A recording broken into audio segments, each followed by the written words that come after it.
Magandang araw mga ka-recap. Gusto ko munang magpasalamat sa inyo dahil umabot na tayo ng 1,000 subscribers sa ating channel. Maraming salamat. Simulan na natin kaagad. Bumalik nga si Pedro sa Honor Church para kumprontahin ang mga B-ranks killer na nagpaiya sa kanila. Nalito sila sa sinabi ni Pedro. Ipapakita daw kasi nito ang lakas ng isang disciple sa kanila. Hindi naman mapigilan tumawa ng isang killer. 14 na taon na niya itong ginagawa at hindi niya pa siya nakakakita ng disciple. Hindi daw alam nito ang tunay na nangyayari sa mundo. Sinabihan niya si Director Jiang na tapusin na nila ito. Pero hindi sumasagot si Director Jiang. Inoobserbahan ni Director Jiang si Pedro. Isa pa lang itong estudyante at D-rank lang. Hindi niya nga ito kilala sa community at kanina niya lang nakita. Maraming openings na pwedeng atakihin ito. Wala din siyang armas na dala. Rosary lamang ang hawak nito at hindi man ito ma-consider na sandata. Pero ang mga mata nito ay hindi mata ng isang D-ranker na killer. Sinigawan siya ulit ng kasama niya at biglang natauhan si Director Jiang. Sinabihan pa siya na parang natatakot ito sa bata. Inisip niya na lang na ito ay mata lamang ng mapusok na bata at walang alam sa mundo.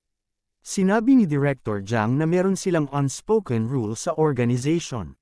Ito ay kapag may mas mababang rank na nagrebelde sa mga higher rank ay pwede nila itong i-execute. Biglang binato ni Director Jiang ang Bible sa kay Pedro. Sinangga ito ni Pedro, pero biglang inatake ito ni Director Jiang sa tagiliran. Napayuko si Pedro at ang tunay pala na target nito ay ang mga mata ni Pedro. Nang akma na niyang tutusukan ang mga mata nito ay biglang naputol ang kanyang mga kamay. Nagulat siya, ang rosary pala ay hindi ordinaryo. Ito ay gawa sa napakatibay na wire at kayang pumutol ng mga matitigas na bagay. Tulala pa rin si Director Jiang.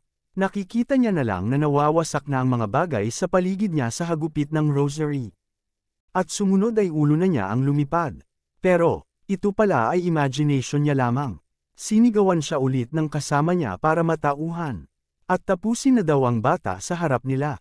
Takot na takot siya. Hindi niya kayang gawin dahil natalo na siya ng 1,000 beses. Mayroon daw siyang natatunan sa mga hindi mabilang na karanasan niya sa pakikipaglaban. Ito ay kaya niyang maramdaman kung matatalo siya sa kalaban na nasa harap niya kahit bago pa magsimula ang laban. Pero sa pagkakataon na ito ay iba ang naramdaman niya. Nasa ibang level ang bata na nasa harap niya. Lumalapit na si Pedro sa kanya at kinakabahan na siya. Naaalala niya na sinampal at pinahiya niya ito kanina. Bigla siyang himungi ng tawag kay Pedro. Inaamin niya ang pagkakamali. Bigla lang siyang tinapak ni Pedro sa pisngi. Sinabi ni Pedro na ang kakayahan na makasense ng kamatayan ay isang napakahalagang kaalaman para sa isang killer. At dahil naramdaman ito ng senior niya, isa na raw itong magandang aral sa araw na yon. Napaluhod na lang si Director Jiang. Hindi makapaniwala ang kasama nito sa nangyari at walang kaalam-alam. Gusto pa rin itong tapusin ng bata pero pinigilan siya ni Director Jiang. Kung gusto pa daw nito mabuhay ay tumahimik na lang ito. Bigla naman dumating ang bulag na babae. Jiwan pala ang pangalan nito. Mas bet ko siya kaysa kay Yuna. Nag-aalala siya kay Pedro. Siyempre kasama nito ang kanyang aso. Nag-aalala ito na baka malaman ang sikreto ni Pedro at mapahamak ito. Hindi rin daw ito ipagsasabi ni Director Jiang dahil siya lang ang mapapahiya dito. Natalo siya ng isang D-ranker na hindi man lang ni isa nagbitaw ng suntok.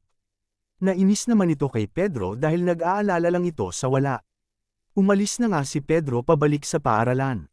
Nang nalaman ng instructor na nawala nila ang kanilang license ay sobrang nagalit nga ito.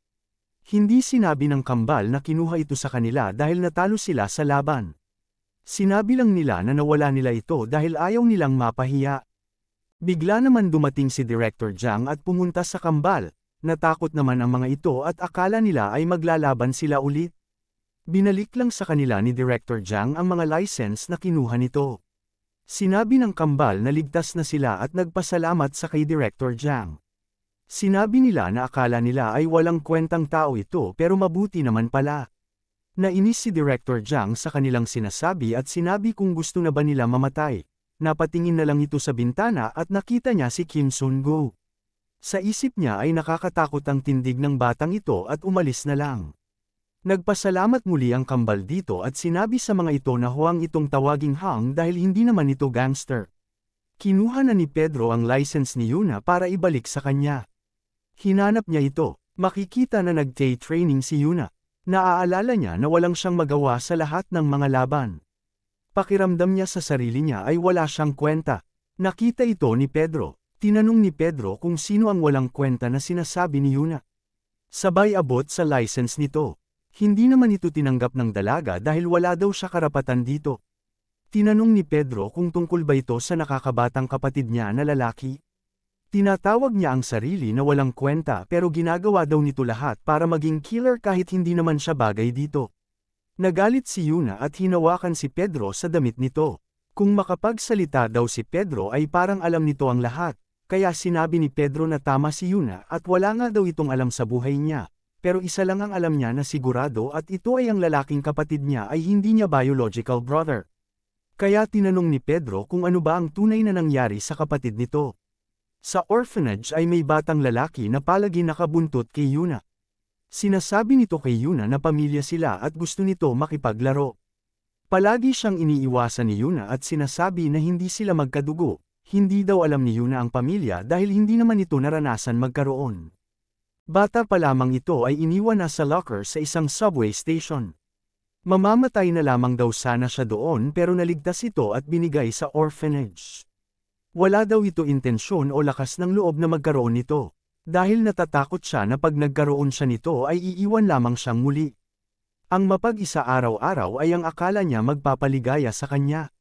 Sa isang hindi inaasahan na pangyayari ay nabaril si Yuna habang nasa mission. Maraming dugo ang nawawala sa kanya, wala na ring dugo ang hospital kaya ang plano ng mga doktor sa kanya ay pabayaan na lang ito mamatay dahil pwede naman nila itong itapon na lang. Pero ayaw pa sana mamatay ni Yuna. Nakita niya ang kapatid niya na umalis. At sinabi sa sarili na mas mabuting mamatay na nga lang siya. Isang araw ay nagising si Yuna. Nalito ito dahil akal niya ay mamamatay na siya sa araw na yon. Sinabi ng doktor na may milagrong nangyari. Hinanap ni Yuna ang batang lalaki. Lee Yujan ang pangalan nito, pero nawala ito na parang bula. May ginawa pala ito na hindi inaasahan ni Yuna. Tiniglan daw ito ng mga instructor pero matigas ang ulo ni Yujan. Si Yujan pala ang nag-donate ng dugo kay Yuna. At dahil doon ay nanghina ang katawan nito. Hindi na kaya na ng maraming dugo na nawala sa kanya at naapektuhan ang kalusugan nito. Nakaretain na lang ito sa hospital. Narinig ni Yuna na mahal at magastos ang pagpapagamot sa kapatid nito kaya balak na lang ito pabayaan ng mga doktor pero pinigilan ito ni Yuna. Gagawa daw ito ng paraan para mabayaran lahat ng gastusin. Wala daw siyang pakialam kung hindi niya ito tunay na kapatid o kadugo. Gagawin niya ang lahat mailigtas lang ito. Humingi naman ng tawad si Pedro dahil nakialam daw ito masyado. Aalis na daw ito para hindi makaistorbo sa training niya. Tinawag siya ni Yuna at sinabi na siya raw ang pinakamalakas at pinakamagaling na nakita niya. Hinawakan ni Yuna ang damit niya at nakiusap kung pwede ba siya nitong tulungan para lumakas. Nagmakaawa ito kay Kim Sun-go. Biglang napag-isip ni Yuna ang pinagsasabi nito at nakaramdam ng hiya. Pinakalma niya ang sarili at sinabi kay Pedro na gusto nito maging teacher niya. Tinanong ni Pedro kung ganito daw ba talaga humingi ng pabor ang dalaga at parang siya pa ang galit. Tumalikod na lang si Yuna at inakala na ayaw ni Pedro. Biglang sinabi ni Pedro na tatanggapin niya ang alok nito na maging teacher. Natuwa si Yuna at excited ito na turuan ni Pedro. Inisa-isa ni Pedro ang kahinaan nito at nawawala na ng kumpiyansa si Yuna. Wala daw espesyal sa physical na katangian si Yuna pagdating sa laban pero ang nangingibabaw sa kanya ay ang kanyang mga mata. Meron daw itong mata ng isang killer. Simula pa daw sa laban kay Octopus hanggang sa mga mission na na-experience nila, ay hindi kailanman nawala sa laban ang mga mata ni Yuna at parati itong nag-oobserba. Parang inaabsorb lahat na nakikitang mga techniques nito. Nahiya naman si Yuna sa pagpuri ni Pedro sa kanya. Sinabi ni Pedro na may sandata na nababagay sa kanya. Kapag ginamit niya ito ay tiyak magiging mas effective ito sa kanya. Binigay ito ni Pedro sa kay Yuna. Ano kaya ito? Kinaumagan sa paaralan ay natanggap na ng mga bata ang kanilang allowance na 1 million won per week. Masaya ang mga kambal sa natanggap nila. Iniisip nila na mas malaki ang kikitain nila kapag naging disciple na sila. Sa isip ni Pedro ay wala naman pakialam ang mga disciple sa ganitong pera dahil lahat naman ay makukuha ng mga ito. Hinanap ni Pedro si Yuna at sabi ng kambal ay baka pumunta daw ito sa part-time jobs niya. Maraming part-time job si Yuna at isa na doon ang pagsama niya kay Octopus noon, ngayon ay tagalinis siya ng mga iniwang bakas ng killer. Hindi alam ng mga kambal kung bakit niya pa ito ginagawa. Meron naman daw itong allowance kada linggo at libre naman ang pagkain sa cafeteria. Binibigyan pa ng mga kung ano-anong advice ng kambal si Kim Sun-go kung paano gastusin ang pera, pero di sila pinapansin nito. Alam ni Sun-go na para ito sa kapatid ni Yuna. Nakatanggap ang kambal ng mensahe kay Yuna at sinabi nito na dalhin ang kanyang scarf. Nalito naman ang kambal dahil sobrang init ngayon. At yun pala ay dahil pupunta sila ng ice plant. Sobrang nilamag ang mga kambal. Mag-training dito si Yuna at ang kambal naman ay naging interesado at sinimulan suntukin ang mga blok ng yelo. Pero sinabi ni Yuna na tama nga daw at babasagin nila itong mga yelo pero hindi gamit ang kanyang kamay. Kinuha niya ang binigay na weapon ni Pedro sa kanya. Ito pala ay rope dart. Noong una ay hindi rin sigurado si Yuna sa sandatang ito pero pinaliwanag ito ni Pedro sa kanya. Ang rope dart daw ay traditional na sandata ng mga wushu practitioner. Ang lakas daw ay proportional sa bilis nito. Hindi daw malalaman ng kalaban kung saan manggagaling ang atake gamit ito. Pero pinagtawanan lang ito ng kambal at sinabi na mabuti pa na baril ang gamitin kaysa dito. Malakas daw ito at nabasag ang isang bloke ng yelo pero mas maganda pa rin daw ang baril.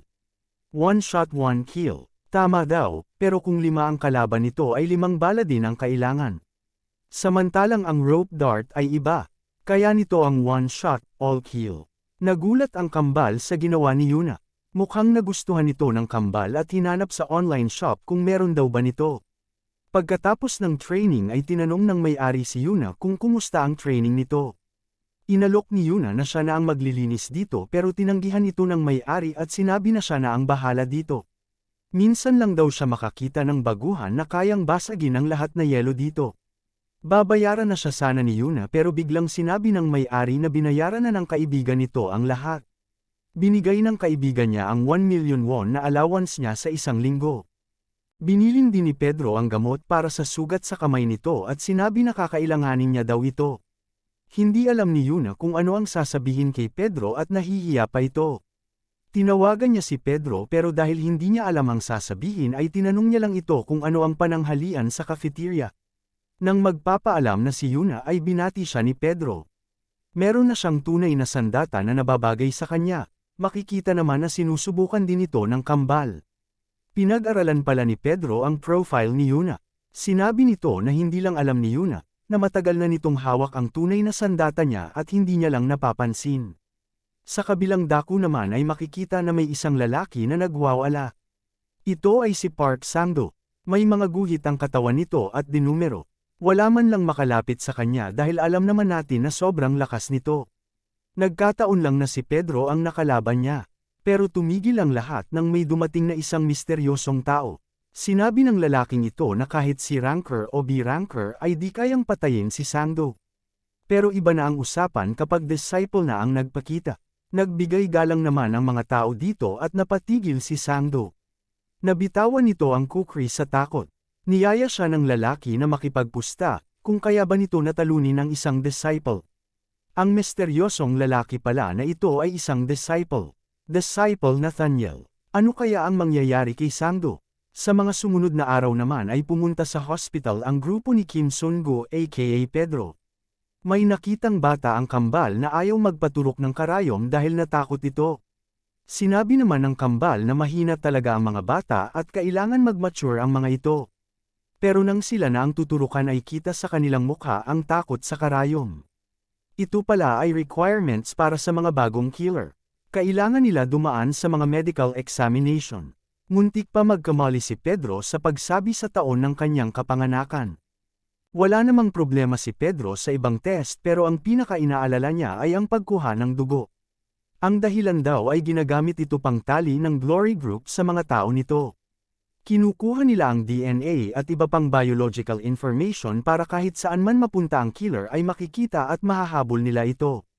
Konting panahon lang daw ang kailangan ng mga ito bago nila malaman na si Pedro at Kim Sun-go ay iisa. Pumunta si Pedro kay G1 at sinabi dito na nakuha na ang blood sample niya. Nagalit naman ito kay Pedro dahil ito daw ang ikakamatay niya. Una daw ay nakipaglaban ito sa mga B-ranker at ngayon naman ay nagpakuha ito ng dugo. Parang ina-advertise talaga nito na siya si Pedro. Bigla naman nagkaroon ng idea si Pedro nang marinig ang salitang advertise galing sa bibig ni G1. Alam niya na daw paano malinlang ang paghahanap ng mga ito sa kanya. Puno ng kumpiyansa na sinabi ni Pedro na bobombahin daw nito ang ospital. Nagalit ulit si G1 dahil kung ano-ano ang iniisip ng matandang ito. Ang hospital pala na ito ay pinakapahalagahan ng Glory Group. Ito daw ang isa sa pinakamalaking ospital sa Korea at pinapatakbo ng mga killer para sa killer. Ginagamit ito para sa mga activity ng organization. Nasa data center ng ospital ang DNA records ni Pedro kaya wala itong magagawa kung hindi bombahin ito. Hindi na daw aapela si G1 sa desisyon ng matandang pero tinanong niya kung alam daw ba nito kung sino ang tagapamahala ngayon sa ospital. Walang iba kung hindi si Disciple Nathaniel. Hindi na daw ito tao kung umasta. Is daw itong doktor. Isa siya sa pinakamagaling na doktor sa bansa pero bigla itong nawala pagkatapos ng isang medical accident. Nagtago ito at napunta sa Brazil. Doon sa Brazil ay ang simulang magpakilala si Nathaniel. Isang araw habang may nagpapatrol na pulis ay may nakita itong nakasampaay sa harap ng police station. Akala niya ay prank lang ito ng mga walang magawa. Nang nilapitan niya ay nagulat siya at biglang nabangga ang minamanehong kotse. Ang nakasampay pala ay mga katawan ng mga membro ng pinakasikat na mga gang sa De Janeiro. At dahil nagtuturoan na ang mga gang kung sino ang may gawa, ay nagsimula ito magtipon sa isang lugar para maglaban. Ito naman ay nakitang pagkakataon ng pulis para mahuli ang mga gang. Nagkaroon ng mission na kung tawagin ay Guerra au Crime. Ang goal ng mission na ito ay ubusin ang mga gang ng De Janeiro. Pero nang lulusab na ang mga pulis sa kuta ng mga gang ay nagulat sila. Wala ng mga tao pero amoy pulver ang lugar na parang nagkaputukan. Maraming dugo at baluktot na ang mga baril. Ang ibang mga baril naman ay nakatusok sa pader. Hindi na ito laban ng ordinaryong tao. Halimaw na siguro ang may gawa nito. Habang naglalakad sa loob ang mga pulis ay biglang may dumukot sa isa. Bigla itong nawala at naiwan na lang ang isang bote nito. Biglang may taong nagsasalita, naghahanap ng mas malakas na kalaban. Ang mga katawan pala ay nakasabit sa kisame. Hindi alam ng pulis paano ginawa ito. Pinagbabaril ng mga pulis ang tao na ito pero sa araw din na ayon, walang may alam sa detalyadong pangyayari. Ang mga leader ng gang at ang pinakamagaling na mga pulis ay namatay sa lugar na iyon. Ito na lamang ang mga impormasyon na maibibigay ni G1 kay Pedro dahil ito ay mahirap makuha. Tinanong ni Pedro kung kaya ba talaga ng ordinaryong tao na baliin ng mga baril. Sinagot naman ni G1 na reliable ang mga source niya. Kaya sinabi ni G1 na delikado ang gagawin ni Pedro na pagbomba sa ospital dahil nandoon sa loob si Nathaniel. Mas mabuti pa na maghanap na lang sila ng ibang paraan. Nagpasalamat naman si Pedro dahil malaking tulong ang mga impormasyon na ito kaya nakaisip na siya ng paraan paano kakalabanin si Nathaniel. Hindi naman makapaniwala si G1 dahil gagawin pa rin talaga ito ni Pedro. Sinabihan niya na lang si Pedro na huwag mamatay, humingi naman ng pabor si Pedro kay G1 at may gagawin daw itong importante. Ano kaya ang gagawin ni Pedro kay G1? Sa labas naman ay makikita ang mga billboard at signages na nagbago ng display. Nakasulat dito na sa ika-24 ng Agosto, ay dadalawin ni Pedro si Dr. Nathaniel. Hinak pala ng mga tao ni G1 ang mga display ng Glory Group para iparating ang mensahe ni Pedro. Nangamba naman ang tauhan ni G1 na baka mapahamak sila sa ginagawa nito para sa isang 19 anyos na bata. Sinabi ni G1 na posible na mapahamak na sila pero isa lang ang pinanghahawakan nito. Sa loob ng 50 taon na pagtatrabaho, ang lahat na misyon na plinano ni Pedro, lahat na ito ay matagumpay. Sa loob ng hospital ay lumaganap na nga ang balita at pinaghahandaan na ito ng mga killer. Kahit D-ranks ay nakadeploy din pero para lamang magbantay at hindi makipaglaban dahil wala daw ito magagawa sa kay Pedro. Ang mga A-rank at B-rank killer sa ibang bansa ay dumating din. Nag-uusap ang mga killer na ito.